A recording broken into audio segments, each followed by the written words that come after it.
So hello guys, আসসালামু আলাইকুম। Agro take বিডির পক্ষ থেকে আপনাদেরকে জানাচ্ছি শুভেচ্ছা ও অভিনন্দন। আপনি যদি আমার চ্যানেলের নতুন দর্শক হয়ে থাকেন তাহলে অবশ্যই চ্যানেলটি সাবস্ক্রাইব করুন এবং পাশে থাকা বেল আইকনটি চেপে দিবেন, যাতে পরের বারে কৃষিভিত্তিক সমস্ত তথ্য এবং তথ্যের ভিডিওগুলো সর্বপ্রথম আপনার কাছে পৌঁছায়। তো আমি শুধু গুরুত্বপূর্ণ আলোচনাগুলো করব, বাড়তি কোনো কথাবার্তা বলবো না।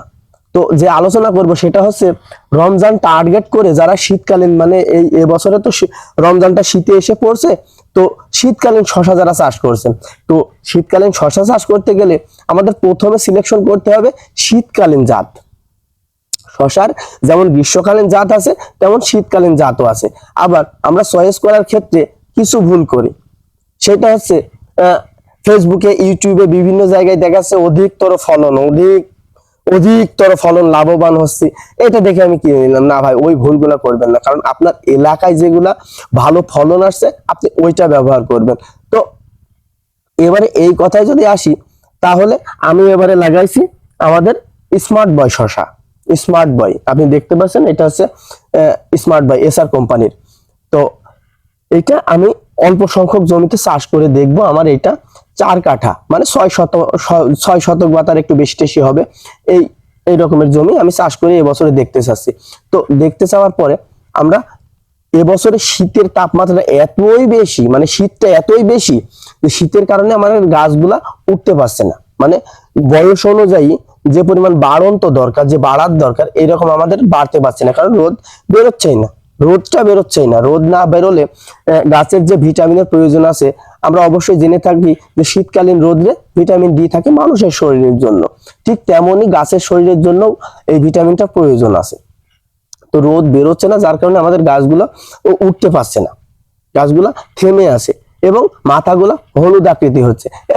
এইটা দেখে, এই যে হলুদ আকৃতি দেখে অনেকে ভাবতে পারে এটা হয়তো মোজাইক ভাইরাস। না দাদা, এটা মোজাইক ভাইরাস না, এটা গাছের গ্রোথ ঠিক রকম হতে পারছে না। এই কুয়াশার কারণে এটা লাল হচ্ছে। এইটার জন্য আপনারা ব্যবহার করবেন, আপনাদেরকে আমি হাতে দেখিয়ে দিচ্ছি ভাই। এটার জন্য আপনারা ব্যবহার করবেন ম্যানসার। আমি ব্যবহার করি ম্যানসার, আপনিও ব্যবহার করবেন ম্যানসার। এতে আছে ম্যানকোজেব এবং কার্বন ডাইজিম, দুইটার সংমিশ্রণে ম্যানসার। এইটা আসলে হচ্ছে একটা ছত্রাকনাশক। এই ছত্রাকনাশক আমরা লিটারে 2 গ্রাম হারে, যেহেতু আমাদের চারা গাছ, সেহেতু আমরা লিটারে 2 গ্রাম হারে দিলে আমাদের এইটা যখন রোদ বের হবে এবং এই হলুদগুলো এমনিতে কালো হয়ে যাবে এবং গাছগুলো আবার সুস্থ হবে। এটা নিয়ে চিন্তার কোনো কারণ নেই। এখন আসি, বয়স তো খেয়ে যাচ্ছে, বয়স অনুযায়ী গাছ বাড়ছে না। আমাদের গাছ বয়স খেয়ে যাচ্ছে কিন্তু বয়স অনুযায়ী বাড়ছে না। তার জন্য আমরা কি ব্যবহার করব? অবশ্যই তার জন্য আমরা ব্যবহার করব সিলেটেড জিঙ্ক। আমাদের এখানে 20 টাকা নিচে, আপনার এখানে বিভিন্ন মাপের পাওয়া যেতে পারে, বিভিন্ন কোম্পানির, কোনো ফ্যাক্ট না। যে কোনো একটা সিলেটেড জিঙ্ক আপনি নিয়ে নেবেন, নিয়ে এইটা লিটারে 1/2 গ্রাম হারে, প্রতি লিটারে 1/2 গ্রাম হারে দিবেন। আপনি ড্রামের কথা বা 15 লিটার 16 লিটারের কথা জিজ্ঞাসা আমার কাছে কমেন্টে করবেন না। আপনাকে বললাম লিটারে 1/2 গ্রাম। তো এইটা আপনি লিটারে 1/2 গ্রাম হারে দিবেন। এটাতে আপনার গাছের গ্রোথটা ঠিক রাখবে। আর ম্যানসার আপনার গাছের আবহাওয়া নিয়ন্ত্রণ করবে, যত শীতই পড়ুক ও কন্ট্রোল করবে, সমস্যা নাই। দ্বিতীয়ত আসুন, আমাদের গাছটা যে পাতাগুলো ছোট হয়ে আছে আবহাওয়ার কারণে, এই পাতাগুলো বড় হচ্ছে না এবং লালচে তো হয়েই আছে। এই সবগুলা মেজারমেন্ট যদি একসাথে আমাদের সুন্দরভাবে রক্ষা করতে হয়, এই গাছটা আমাদের সুন্দরভাবে আবার তুলতে হয়, তাহলে আমাদেরকে ব্যবহার করতে হবে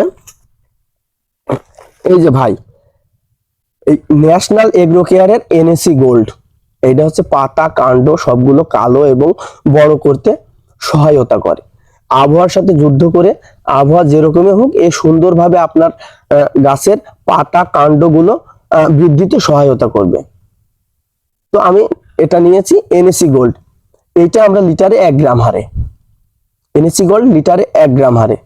তো আপনার যতটুকুন জমি, যতটুকুন পানি লাগবে, আপনি সেই মাফিক পানি নিয়ে লিটারে 1 গ্রাম হারে দিবেন। এনএসি গোল্ড,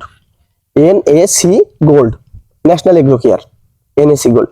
তো এবার যা মূল আলোচনা করলাম, এটাতে গাছের বৃদ্ধি, শীতকালীন যে গাছ শীতকালে গাছের গ্রোথটা কমে যায়, উঠতে পারে না তাপমাত্রার কারণে।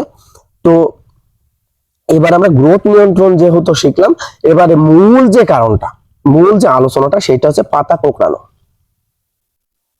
শীতকালীন বলেন গ্রীষ্মকালীন বলেন, যে কোনো সময়ের চাষিরা একটাই ঝুঁকির মুখে পড়ে, সেটা হচ্ছে শশার পাতা কুঁকড়ানোটা। পাতা কুঁকড়ে গাছটা নষ্ট হয়ে যায়, এই কারণে শশার চাষটাই অনেকে করতে পারে না। শশার চাষটা অনেকে করতে পারে না পাতা কুঁকড়ানোর কারণে। তো পাতা কুঁকড়ানোর জন্য আমরা কি ব্যবহার করি? এই পাতা কুঁকড়ানোটা কি ব্যবহার করি? পাতা কুঁকড়ানোর মূল জানতে হবে যে পাতাটা কুঁকড়ায় কেন। দুই ধরনের পাতা কুঁকড়ানো আছে, উপর দিকে এবং নিচ দিকে। যদি দেখি যে আমাদের পাতাটা উপর দিকে কুঁকড়ে যাচ্ছে, তাহলে আমরা অবশ্যই জেনে রাখবো এটা লাল মাছি বা লাল জাব, লাল মাকড় যেটাই বলেন আপনি। তার জন্য আমরা আমাদের এলাকা ভিত্তিক অবশ্যই আমরা সিনজেন্টা কোম্পানির ভার্টিমেক লিটারে 1 গ্রাম হারে ব্যবহার করব চারাকালীন অবস্থায়।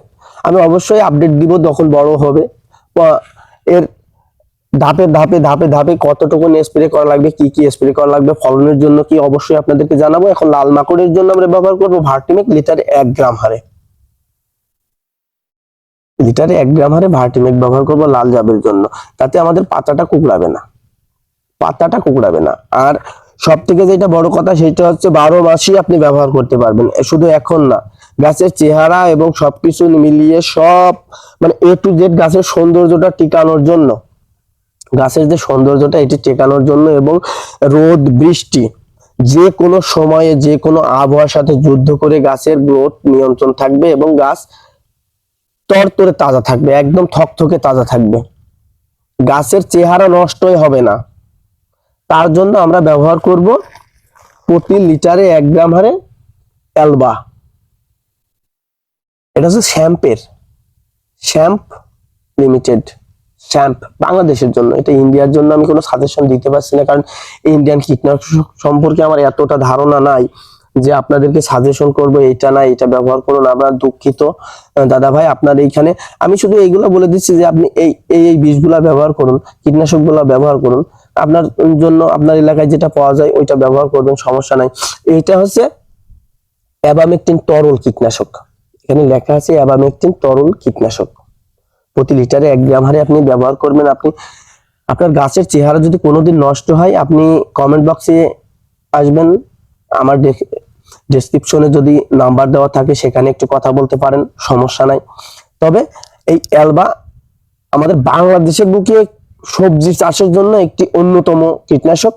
এটা কীটনাশকেরও কাজ করে, মাকড়েরও কাজ করে, সব মিলিয়ে গাছের ভিটামিন যোগান দেয়, মানে A to Z সব মিলিয়ে একটা সেই রকম।